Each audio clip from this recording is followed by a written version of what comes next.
we have Jarmo here. So if you have any questions, please raise your hand.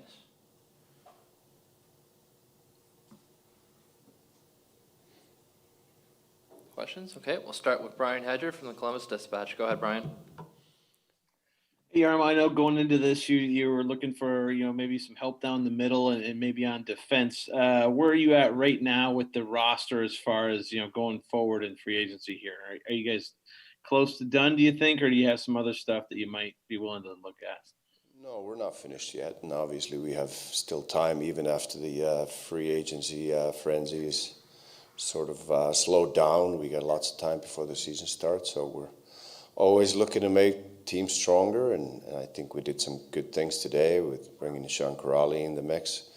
He's a great two-way center that is a proven winner and has been on a very good team for the past few years and been a big part of it. So him being a Columbus boy, that's a bonus, but we believe that he's going to bring a strong two-way presence to our lineup and a guy who can take face-offs, kill penalties, and play the heavy matchups as well. He's a guy who can obviously win, key draws and things like that as well. He's proven that. He's a similar player, I would think, to maybe Boone Jenner a little bit as far as what size and strength. Are you looking at Boone right now as more of a center for you next year, or do you think that his versatility plays into it? I think the versatility is a great thing to have, and I'll let the coaching staff decide where they want to put the guys and what kind of roles, what positions. But the versatility is great, especially when you can play the center position.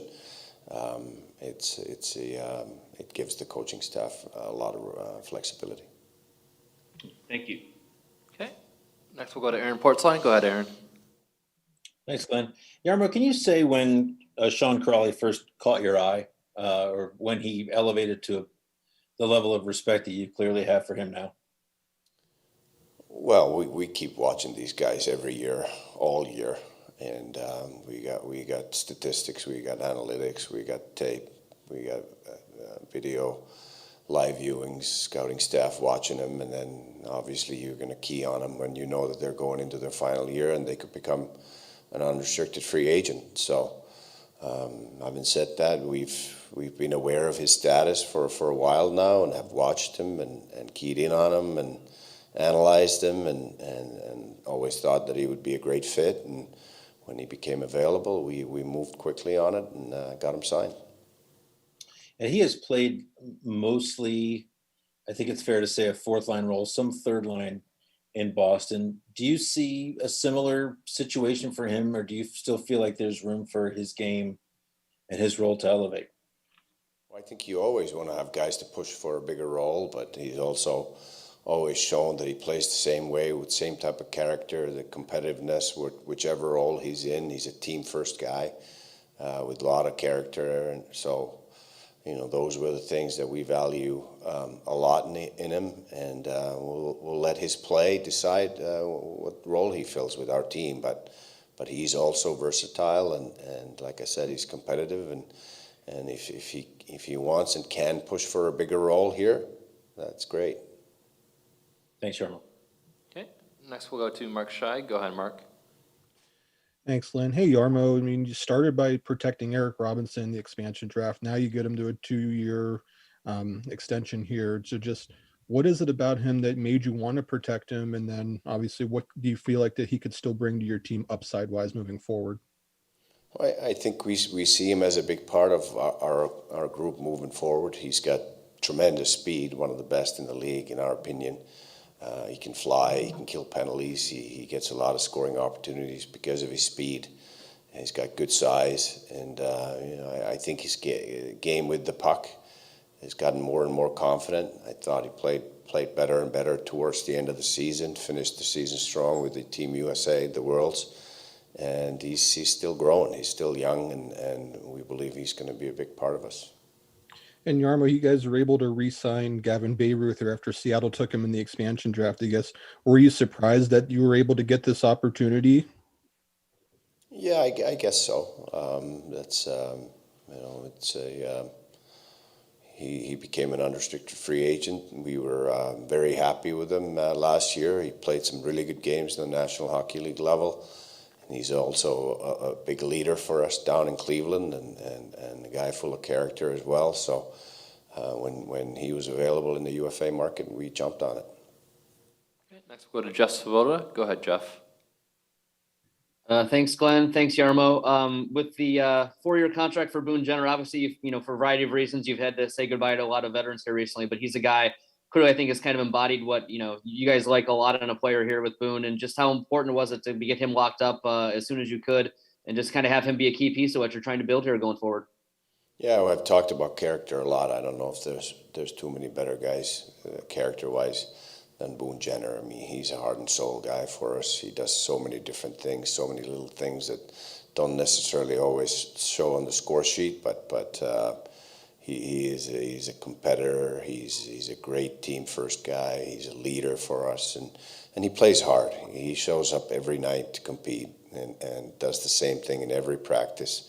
Elevates the level of our work and the standard here every day, and those are the type of leaders that we want here, and we want them for a long term.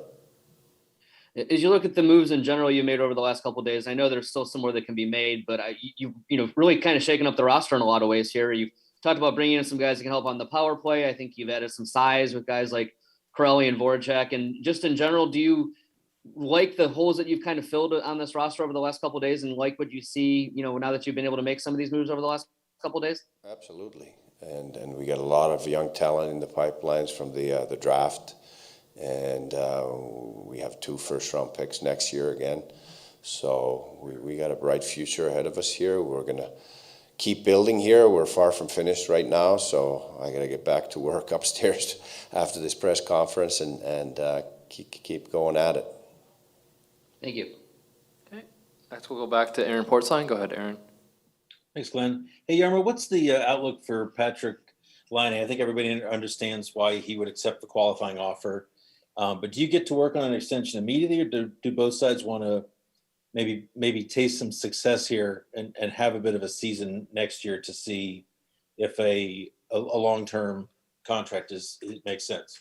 Yeah, I think it was mutually agreed that we need to have a bounce back season. He needs to have a bounce back season and get to the level where he was at before, and after that everything's open. So we believe in him. He believes in himself, and let's get going here and play some games and have some success and get him back to his level, and then we can talk about the future. And Jarmo, do you suspect that Sean Kuraly, who has spent so much time in Boston with a pretty impressive group of veterans there as well, that he may have a voice in that dressing room? Is that the expectation from him from day one? Absolutely. He's as I've said now many times, we always look for people, not just only what they can do on the ice with their character, but leaders that can be a big factor in the locker room and keep that high standard that we've had here about the way we work every day. And Sean Kuraly will definitely bring that. He'll lead by example, not only on the ice, but off the ice, in the gym, and the way he goes about his business. So that's the best way to lead. I'm sure he'll get a voice there too. He's an experienced guy in the league right now. He gets a lot of respect in our room immediately for what he's done and how successful he's been in the league. So it won't be long before he'll have a voice in there. Thanks, Jarmo. Okay, next we'll go back to Brian Hedger. Go ahead, Brian. Yeah, hey, Jarmo, just kind of building off that thought there for a second, with Kuraly and Boone Jenner actually keeping him, here longer. Just how important is it when you're trying to go through this process and what you guys are trying to build here longer term to have 2 guys like that, help all those young guys that you mentioned, become NHL impact players? Well, as I said, I think first and foremost you lead by example, and both of those guys, the way they work every day, sets the standard. It's pretty hard for young guys not to follow up on that standard when you have 2 leaders like that working their butts off every day, whether it's practice or in the gym or whatever we do. They're just pros. They're great pros, and they go about it the right way, and that's the best way to lead. But they'll also have a big say and big voice in our room, which is great. Going with Boone in particular, he's already got a letter on his, sweater, the A. But and I know this will be determined later at a later time. But when you look at a guy like that, do you see a guy who might have a C, for the captain on his jersey? Well, he's certainly got all the ingredients. I think we'll take our time to determine whether we have a captain ready after Nick Foligno departed. We've always said that I think that it's usually a natural fit where somebody rises above the group and becomes the obvious choice. I think we'll follow that path again, and once that guy rises, then we'll have a captain again. Thank you. Okay, we'll go back to Mark Scheig. Go ahead, Mark. Excellent. One more quick one for you, Yarmo, just about the importance of Cleveland. Babe Ruth is signed, Tyler Secura is signed. How important is it to get the right kind of players there, especially if you don't want to rush some of the younger prospects up, so they can properly develop? It's very important. Again, going back into the leading by example, how to go about your business every day and how to be a pro, and that's really important. And whoever we have there as veterans have to be guys that are like that have a great attitude every day. They stay positive, they show the example, and also keep the locker room in order. And that's what we've always focused on with the veterans that we have in Cleveland. All right. Looks like all the questions we have. Thanks, Jarmo. Thank you.